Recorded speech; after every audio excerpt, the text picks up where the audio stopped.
दोस्तों स्वागत है आपका अपने YouTube चैनल पर जिसका नाम है जस्ट फील इट। दोस्तों महाभारत में द्रौपदी एक अहम किरदार है। द्रौपदी के जीवन और चरित्र को समझना बहुत ही कठिन है। उन्हें तो सिर्फ श्री कृष्ण ही समझ सकते हैं। द्रौपदी श्री कृष्ण की मित्र थी। मित्र ही मित्र को समझ सकता है। दोस्तों आज मैं आपको द्रौपदी की वो 5 गलतियों के बारे में बताने जा रही हूँ जिसके कारण महाभारत की संपूर्ण कहानी बदल गई।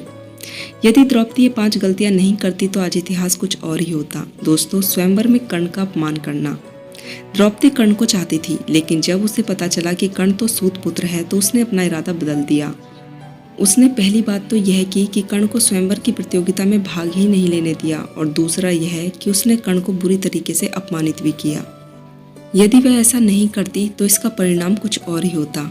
हालांकि द्रौपदी के पिता ने द्रोणाचार्य की मृत्यु की प्रतिज्ञा ली थी और उनका वध अर्जुन के अलावा और कोई नहीं कर सकता था। इसलिए वो चाहते थे कि उनकी पुत्री का विवाह अर्जुन के साथ हो।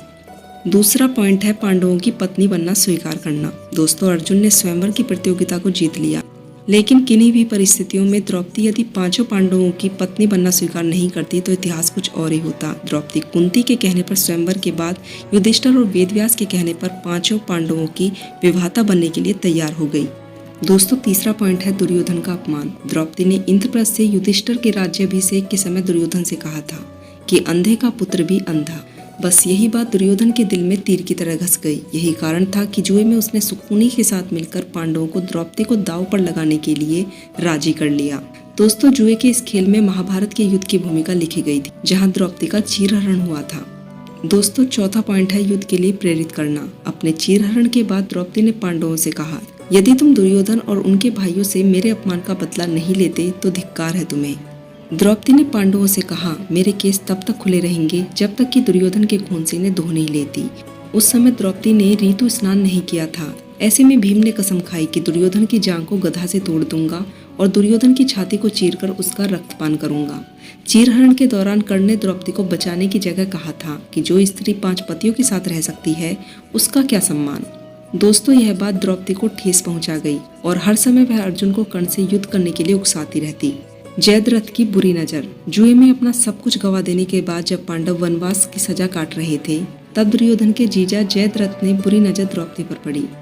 दोस्तों उसने द्रौपदी के साथ जबरदस्ती की और उसे रथ में ले जाने का दुस्साहस भी किया, लेकिन उस वक्त पांडव आ गए और उसे बचा लिया। पांडव वहां पर जयद्रथ का वध करना चाहते थे, लेकिन द्रौपदी ने पांडवों को ऐसा करने से रोक दिया, जो कि उनकी सबसे बड़ी गलती थी। द्रौपदी ने जयद्रथ के सिर के बाल मुंडवाकर 5 चोटियां रखने की सजा दी और सभी जनता के सामने उनका घोर अपमान करवाया।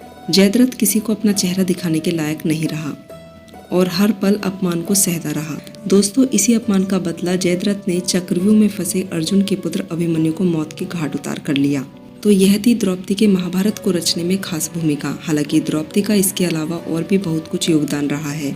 इसमें ऐसे कई कार्य हैं जिनके लिए उनकी प्रशंसा की जानी चाहिए। दोस्तों आपको महाभारत के बारे में यह जानकारी कैसी लगी? अगर आपको यह जानकारी पसंद आई हो तो चैनल से जुड़े रहने के लिए चैनल को सब्सक्राइब करें और मोटिवेट करने के लिए वीडियो को लाइक करें। तो दोस्तों मिलती हूँ इसी प्रकार की जानकारियाँ लेकर। तब तक के लिए आप अपना ध्यान रखें, खुश रहें। जय सनातन, जय श्री राम।